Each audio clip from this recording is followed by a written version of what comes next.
All right, well, welcome everyone again. My name is Carolina La Rosa Mateo. I am the project manager for the Causal Pathways Initiative.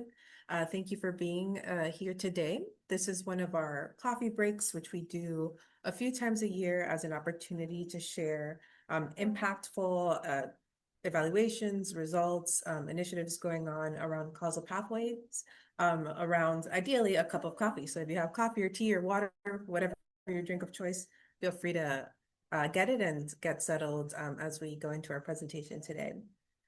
Today we have Julia Lynn, who's going to talk about tackling complexity with AI. I know myself, I'm very interested in AI, so I'm super invested in what this presentation will be, and I hope you are too. But before I hand it over to Julia, I just want to share a quick announcement.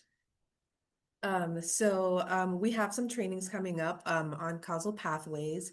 We offered these trainings a few times in the past, but if you missed the live version, which we know is the best version, we're going to be offering them again. You can see here on the screen that the first one's going to be on May 5th. That's understanding and getting ready for causal pathways evaluation. On May 27, the nitty-gritty of a causal pathways evaluation design and implementation. And then on June 9, is our final session on values-driven causal pathways evaluations. And I'm sorry if you hear some crying in the background. I do have a baby who isn't as excited about causal pathways as we are. But each of these sessions is 2 hours. We really dive deep and get the opportunity to talk to each other and really get to the root of causal pathways. You don't need experience to come to any of these. So I definitely encourage you to attend if you're able.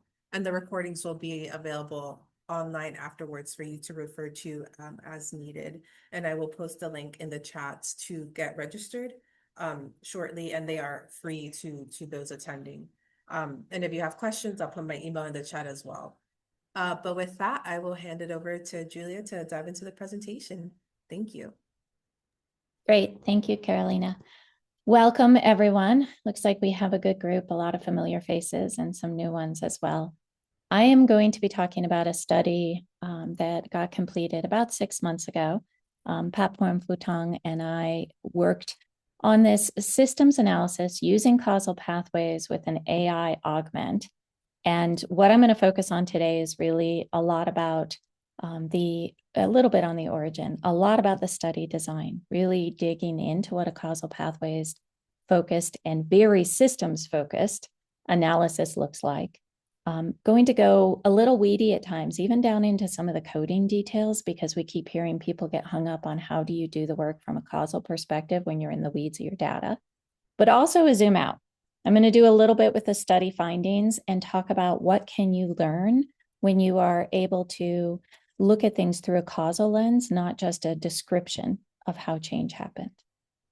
Okay, let's dive in. Oh, I'm going to talk for about 30 minutes, I hope, and leave a little time for questions. So a little bit on the context. So this study was looking at 10-year timeline of how change happened in a very complex system. In 2013 and 2014, we went through a moment where in The Guardian and through AP News, there were horrific stories coming out, the worst forms of modern slavery, to quote The Guardian. And the stories were grounded in the Thai seafood and fishing industries. There were examples of child labor in informal shrimp peeling sheds. There were examples of fishermen who were taken as they were migrating from their home countries into Thailand, taken and forced into work on vessels that they had never intended to do, brought out to sea and through something called transshipment, at sea for years on end against their will as the fish were picked up by other ships and brought back to shore. There were stories of murders, of people dying from malnutrition and lack of access to healthcare, the violence on board. There were even stories of people who jumped overboard and swam until they got to islands where they were rescued, and that's where many of the worst stories were being picked up from. So this is horrific situation. Another thing that's really important about this story is that it was not the result of a group of local bad actors. It truly is a story about how global market dynamics put pressure on a local system to include behaviors that are deeply unacceptable. And so it can't be solved locally. As much as we like to talk about solving problems with those most harmed, the most proximate, the reality is the drivers of the problem were really far away. And so the story and the solution had to be all the way from global to very local, every actor involved. And it's also a story of over a 10-year period of dramatic improvement, not solved. There's definitely a lot left to go. But the prevalent studies that happened over that time showed that in the factories on the shore, forced labor has gone down to 1%, and there is almost no reports of violence. And on the vessels, while the forced labor levels have stayed almost the same at 18%, the egregious violence that was occurring, the worst forms of it are eradicated largely. And even where it is still happening, the criteria that add up to defining it as forced labor are fewer and generally less severe. So a massive amount of global to local change in only 10 years, a story worth making sense of. So the Freedom Fund and Humanity United had been two foundations involved in that throughout that time. And they had this moment of pause and a question of, well, why did it change so much? What was happening? And they had a choice point. They could have done what we typically do in philanthropy and looked at their theory of change and commissioned an evaluation to understand how change happened in relationship to their thinking and their role. Or, and this is what they chose to do, they could look at the system and say, regardless of us and our beliefs about how change happens, what really happened and why did it happen the way it happened? That led to the decision to do this 10-year retrospective analysis that was really a systems study, not a philanthropic evaluation. So I'm going to get into the design for a little bit, and there's a couple things in a causal pathway study that I think are really important to understand as we do this. So first, we had our initial questions. We had a pretty clear sense of what we wanted to understand, but we didn't have our methods designed up front. And in fact, with a preliminary study design that explained some of our thinking, some of how we were approaching concepts of rigor and integrating our values, we brought the design to Causal Pathways Initiative Brain Trust. For those who aren't familiar, I'll make sure Carolina sends out a link to what these are, but they're amazing.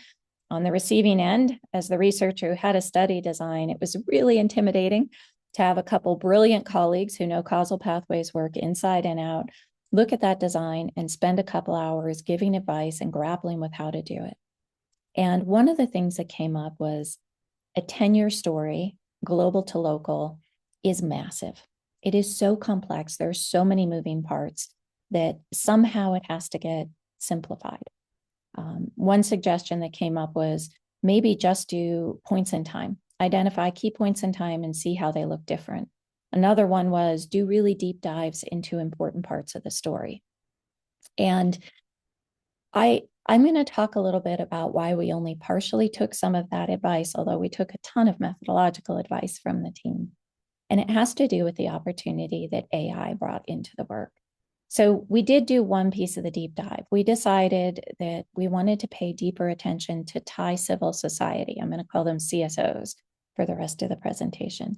So the civil society story, they had done prevalence studies. They had been deeply involved throughout, but there wasn't quite as much attention in the public-facing documents about their role within the system. And so we wanted to spend a little more time there and also have them have space to tell the story from their perspective.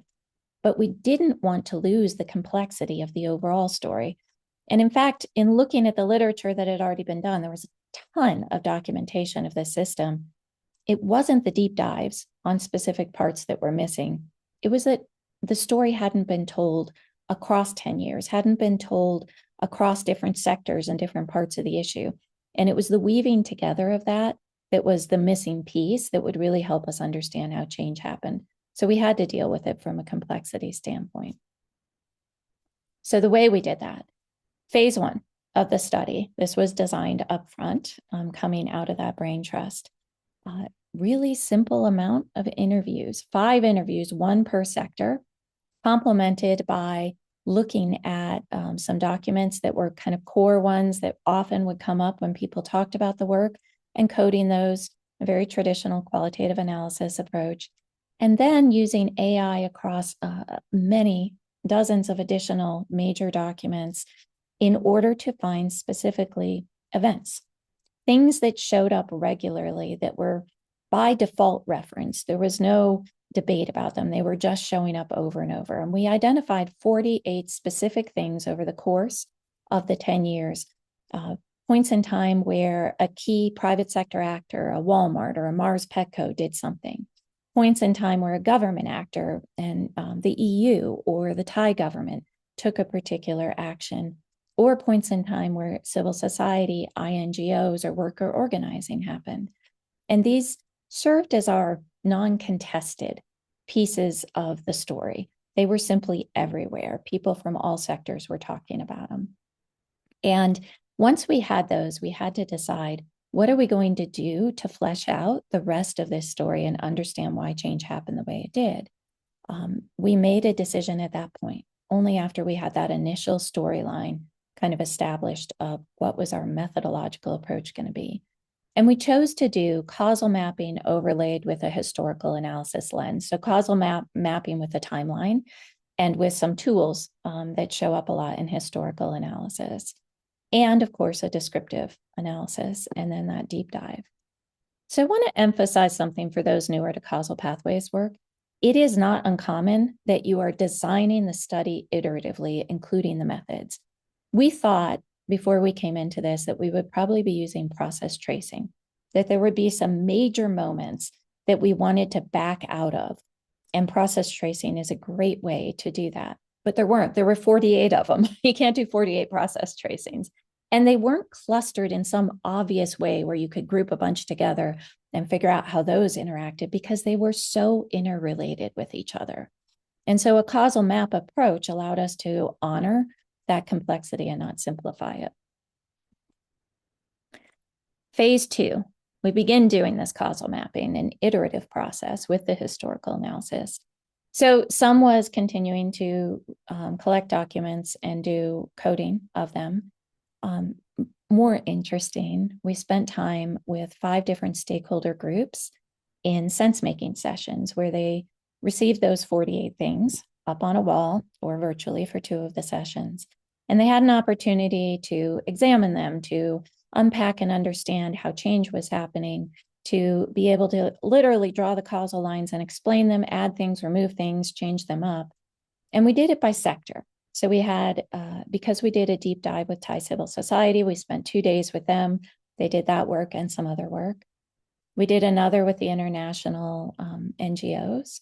We did a Thai Businesses and Business Association one, international market actors, and then a group that represented consultants who had kind of played across different spaces. We also interviewed a ton of people. We interviewed philanthropy in addition to folks from all of those sectors, and researchers and others. And then we did very specific focus groups with workers. They were workers who had organized other workers in their workplaces to drive change. So they had a change story about the system to share, or in many cases, many change stories. Some had been in the system 10 plus years, others 4 or 5 years, but they were able to talk about how change happened right there deeply in the workplace and what was driving it. Throughout all of these different types of interviews, the core thing we were asking, sometimes quite directly and other times directly and with lots of little questions that followed, is why did change happen the way it happened and not some other way? Because we already had the 48 things, it saved a ton of time with the stakeholders because they weren't telling us the piece of those 48 that they most often talked about.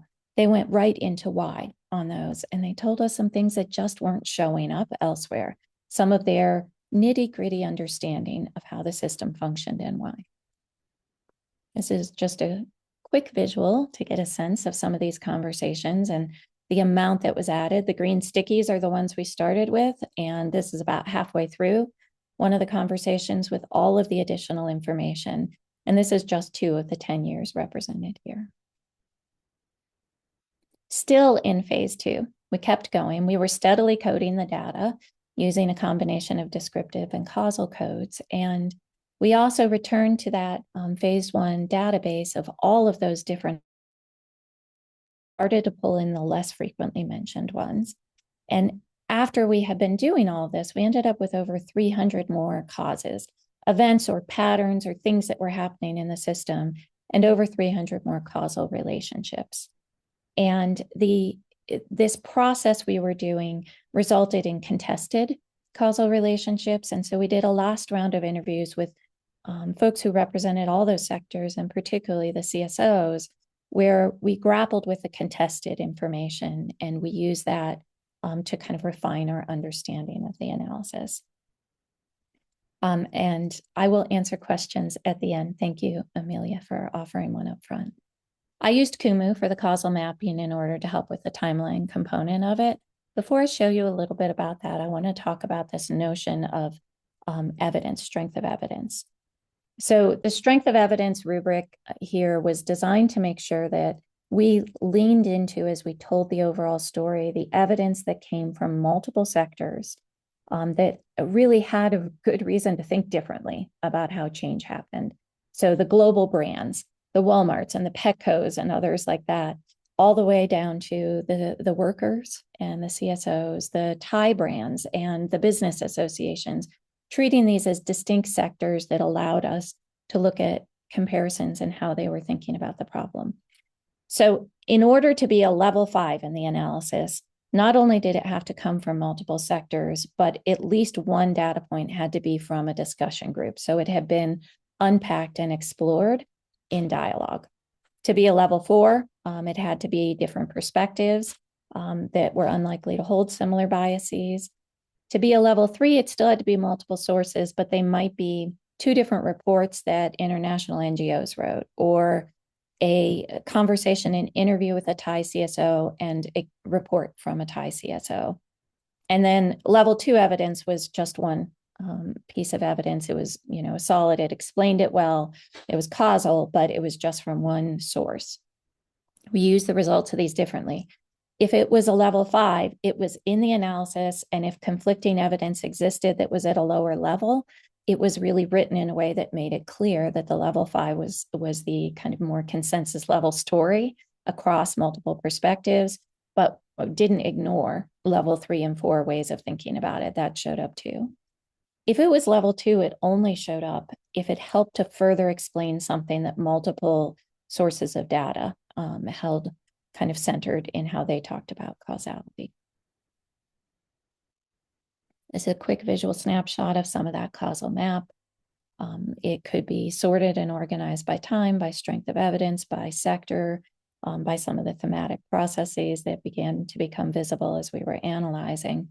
But I want to talk a little more in depth about, and I'm getting really nitty gritty for those of you this isn't relevant for, apologies, but I want to talk about the coding.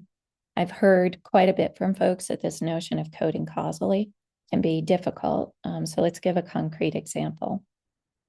So you will see in this map, this particular citation that's visible is for the causal link, but we also had similar citations for each of the boxes, the events or drivers. And the citations, those kind of clunky numbers, 2014-D-L or 2015-DD-F-1, represent specific lines of data that sat in a code book that had all of the pieces of evidence. And then each piece of evidence was linked out to a specific source, an interview, a document, and where within that source it could be found. This allowed us to have incredibly consistent flow of information where, as we were analyzing the causal map, we could go back and look at exactly where it came from, the perspectives that it represented, and get the richer detail that went around it. The quality of evidence, the 4 was assigned here because these 2 documents are from distinctly different perspectives, but it wasn't a 5 because it didn't come up in any of the discussion groups. Okay, I'm going to talk the first time here about the AI piece. So AI helped with understanding and managing complexity in multiple ways. One of the ways was actually this quality of evidence piece. So imagine we're in an iterative study. We've been collecting data, analyzing, collecting, analyzing, and we're doing it very intentionally that way because it enables us to build a story and reflect on what people have said and keep seeking evidence to make sense of what's emerging. But it also means that some of the supporting or contested evidence that could have been found early on, we wouldn't have realized from the way it was initially framed that it was going to be related to an important causal factor. It was explanatory, and it didn't get signaled or coded in a way that could easily be found later and matched up with this element that's now showing up in the causal map. So AI was used to seek confirming and disconfirming evidence every time something went into the causal map. It was a method of ensuring that we were constantly sourcing from thousands of pages. We had 130 documents in addition to the 60 stakeholder engagements. We were able to constantly go back and reinforce and check and make sure that we were hearing wherever there was disconfirming evidence and really getting the level of evidence needed to move up in the quality of evidence rubric. So from this, the first kind of half of what the analysis revealed, so I'm going to move into the findings, but still a little bit of the methods piece. This type of causal mapping allowed us to have a really clear and causally based timeline analysis, not just what happened, but why it happened the way it happened over time. We also, going back to that brain trust at the beginning, developed profiles of what the system looked like at key points in time.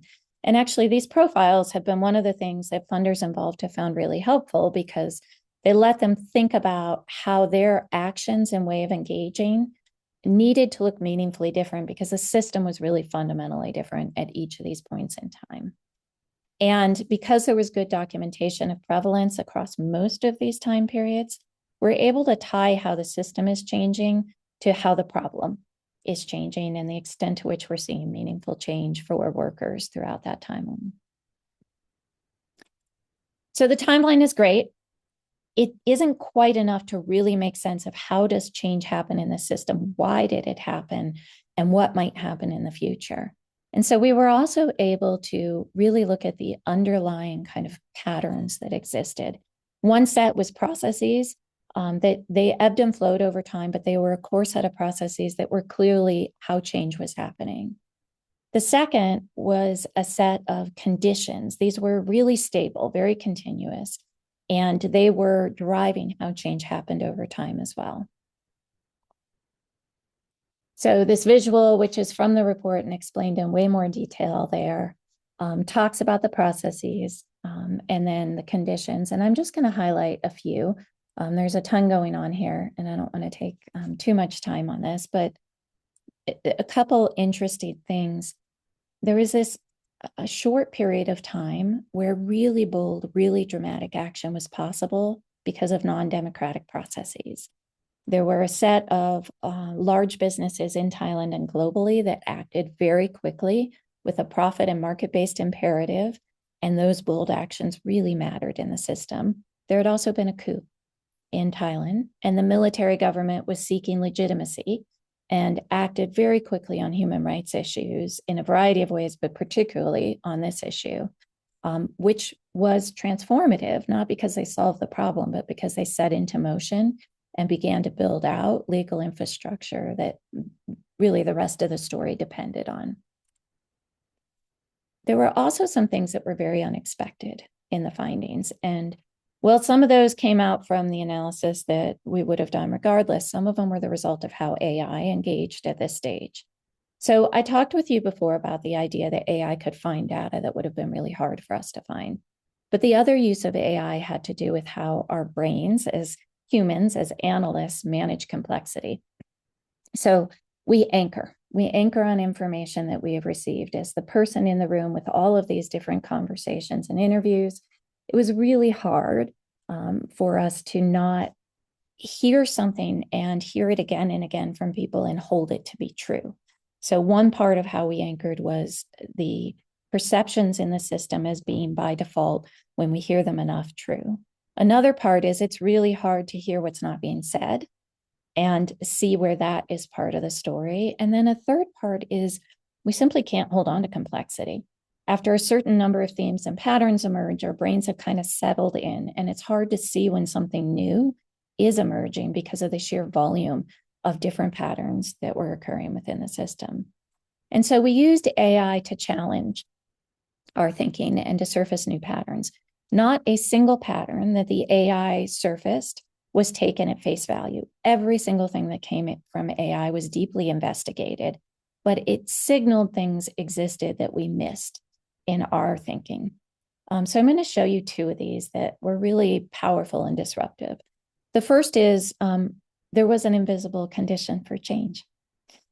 So as we were collecting all of this data, one thing that was true is that the reports, as well as the people, all the way back 10 years back, seem to have the same shared problem definition. And it was a systemic one. There was a way of talking about the problem as driven by global market conditions, as functioning within Thailand in ways that were deeply systemic, attending to how legal structures functioned and other things. It was a shared systemic problem definition. And there was even a shared set of solutions. They didn't look quite the same in how people thought about them. Not everyone agreed they were equally realistic to implement or who should implement, but there was even a shared set of solutions. But it was so universally held that nobody mentioned that this was true. They were saying things with the same definition, but they weren't talking about the importance of that. In fact, when I first brought up those findings, I heard back from people, well, isn't that how all systems work? Wait a minute, isn't this common? But it's not. For those of us who've worked in systemic change, for a shared systems definition across all the actors who are in a space where some of them are causing the problem and some of them are trying to solve for it, it's very unusual. It was actually the AI that found it. I didn't see it because nobody saw it. And yes, that is one that maybe an analyst could find in the data, but absent knowing to look for it and think about it, it didn't occur to me either. And so when it surfaced it, then I started going back into the data and really carefully looking at it. And it had also identified how many other dynamics seem to depend on that shared definition. And in fact, the data really supported that as we dug in deeper. So in this case, what everyone knows, no one names, AI named it. I will note too that it ended up embedded within the causal story in very interesting ways. An example here is that we had these key leaders throughout who were in positions of power, but it wasn't the position that mattered. When the leader left that position and someone else entered into the same position of power, how change happened fundamentally changed. And it was this common definition and shared solution set combined with the leaders who were carrying it and their power to act unilaterally that really drove a lot of the early changes. And so you remove any of those three things, change would not have happened the same way that it happened. Another one of them where AI was very disruptive is actually going actively against something that was said over and over. So over and over, interviewees, mostly from a distinct set of perspectives, said philanthropic funding built the Thai CSO capacity. This was from the international NGOs, as well as from some of the Thai ones, and also from some of the philanthropic ones. But this was widely stated, very easy to lean into that. And it's true, there had been a large increase in philanthropic funding at the beginning of this storyline. Where AI was helpful is that it named, as I was analyzing, hey, you're missing a pattern. Yes, philanthropic funding was important, but there is another thing that enabled capacity. And beyond that, there was already capacity. And it's true, the story showed that there were different types of capacity, and some of them existed before the philanthropic international dollars were really infused into the environment. And in fact, the story would have never been told absent that early capacity, because they were the ones making the story visible and working with the media to surface evidence of what was happening. And they were also organizing workers more than 10 years ago. The Thai CSOs were actively building the capacity of workers and their own communities to act on the problem. What they didn't have is the ability to influence Thai government and beyond that, global environments in the same way they later could. It wasn't just an infusion of resources that helped that, though. The second piece that the AI helped to really challenge the narrative and surface was the notion that much of their ability to act became possible because the emergence of a new legal framework within Thailand. They were able to behave and hold accountable partners in new ways based on a legal framework that also needed to be refined. The presence of the legal framework meant that now implementation had to be solved for.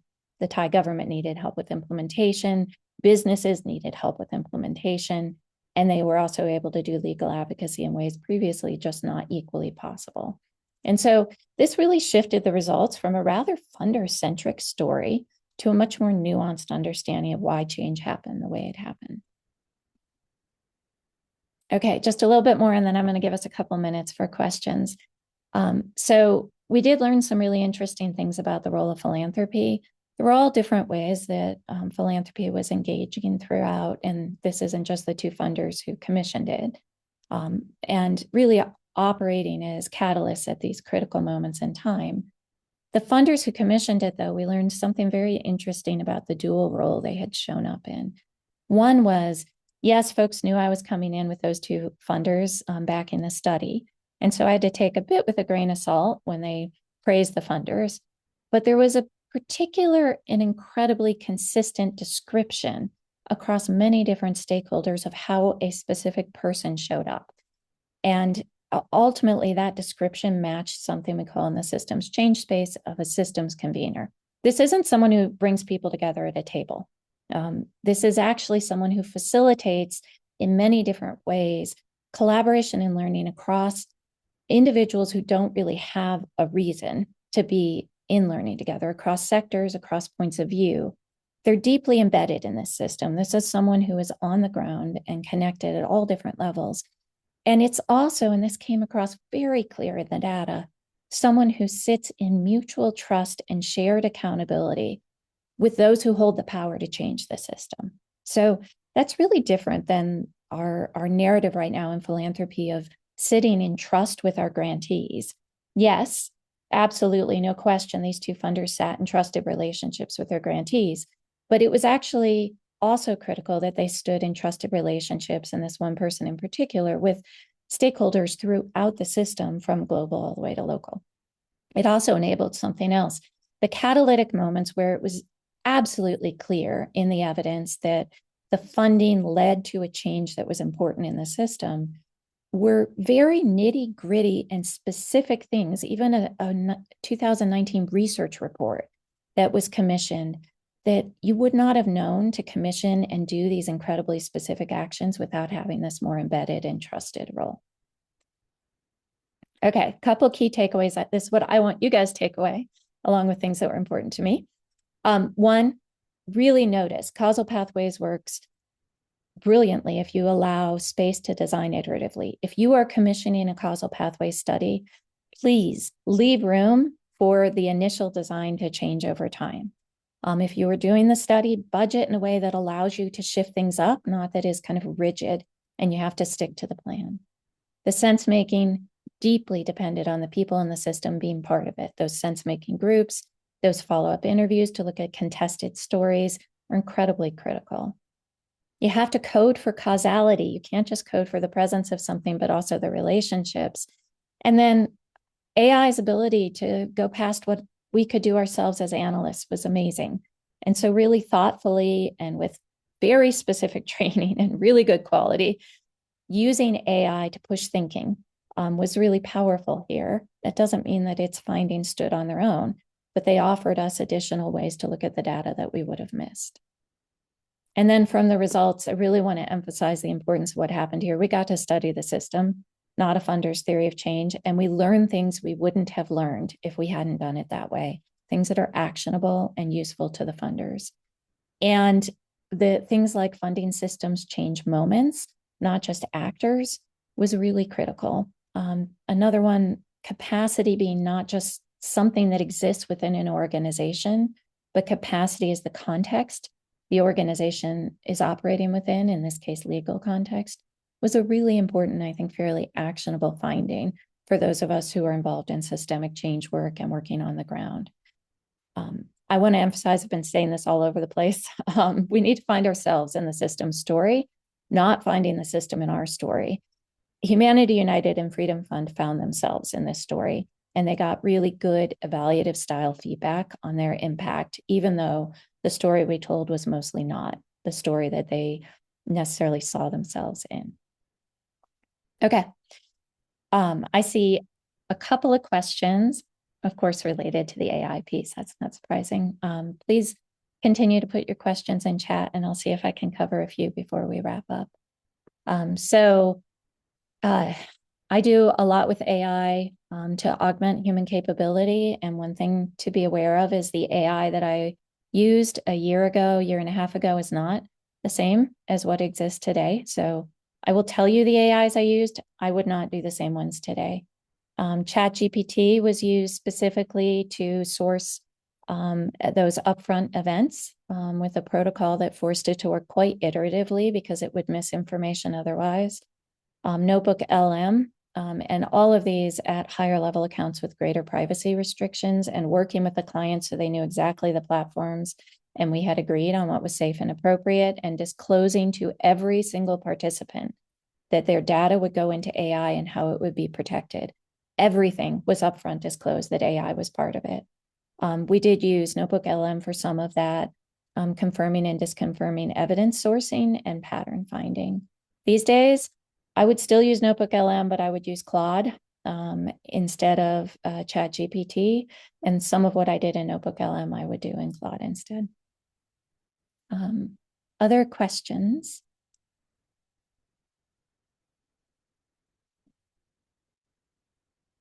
Scrolling up a little. How were the CSOs who were involved in the causal mapping chosen? So the study was conducted with an on-the-ground Thai evaluator who had worked in human rights and labor migration for a long time. And she had a network that she was familiar with who were working on the issue. There were a set of grantees the Freedom Fund and Humanity United had worked with over the years, and there was a coordinator who had been very involved with many of those grantees and other organizations who helped to recruit and connect. So between all of those points of information, we put together a group of 10 organizations that were invited in, who were at the core of working on fishing and seafood issues over that time.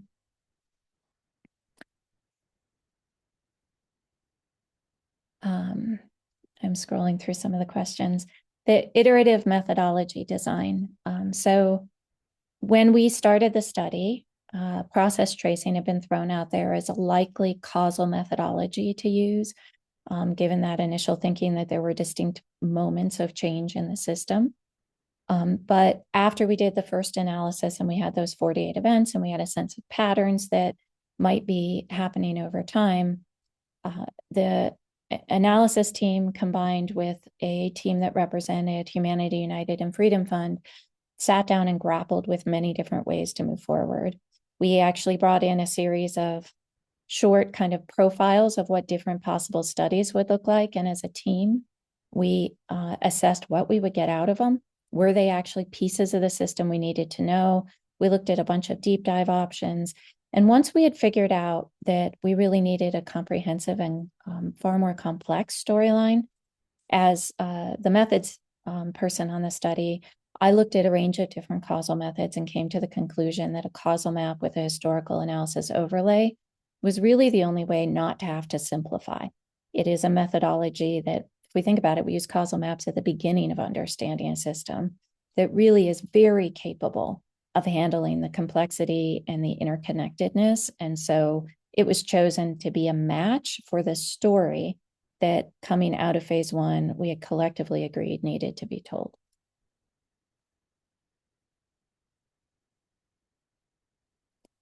There's some questions about the 48 items and who had a chance to look at them and how we visualized them. So those 48 items were used in the sense-making groups and also in some of the upfront interviews that happened in phase two. And so they were constantly being reviewed. There was a step in the middle, though, before they went to the external stakeholders. So the AI sourced over 300 distinct, actually, I think it might have been over 500 distinct events. And as the analyst who dealt with that piece, I sorted by year and I looked at every single event that had been flagged for 2014. and looked for overlap. And it wasn't uncommon to have 15 times the same thing named. I would look at the sources it came from. And then the person who had been actually pulling that out of the AI had a quality control protocol where she had to check regularly, go back and check the raw data and make sure that the AI was accurate. And anytime that it drifted from its accuracy, the amount of quality control had to go up. And when it was being more reliable, which it was with certain types of documents, then the quality control stayed in place, but didn't have to be as frequent. So we had a quality control step before I even saw them. And then once I saw them, any event that seemed to show up over and over and over, I also went back to the original documents to better understand. We have just a couple minutes left. The grassroots and the CSO partners, I think you should ask them that question. Part of the discussion we were in, though, one of my favorite aha moments of what they learned, we were about 3/4 of the way through. We had done a ton of causal work, a lot of descriptive of how change happened, their roles in it, and a number of comments have been made about how the system was just as bad as ever. And there's good reason people were feeling that way. There was a real risk of backsliding. The new democratic government that was in place was listening heavily to some of the powers, vessel owners, for example, in their association, who wanted to return elements of the system back to where it was. But we ended up doing a discussion where I shifted the focus to, in the current system, what do we need to protect? Because they were very focused on backsliding. And as we built the what we needed to protect conversation, what became quite evident is what they wanted to protect were a lot of systemic changes that had happened over the previous 10 years, some of which directly overlapped with those original 48, some of which were different and added to the richness of that story. But it allowed for a discussion that had been very focused on what was going wrong and the system wasn't good enough, to shift towards a realization of what was incredibly important about how the system had improved. And that, I think, was an example of one of the moments of learning collectively for all of us in the room. Okay, we are right at time. I wish we could go a little further. Please feel free to reach out if you have any questions about this study, if you have any questions from the methods or the actual content of it. Happy to hear from you. And then I'm going to put the same plug in. Strongly encourage you to do the trainings. There is so much information there, and just really amazing trainers. The teams doing them are great. You're going to get the nitty gritty as well as some of the ways to talk with others about this work and really build the buy-in to do this type of work. We will email out the recording, and we're also going to email out some of the materials that I've talked about today in the follow-up. Thank you, everybody. I really appreciate you taking the time to be here today.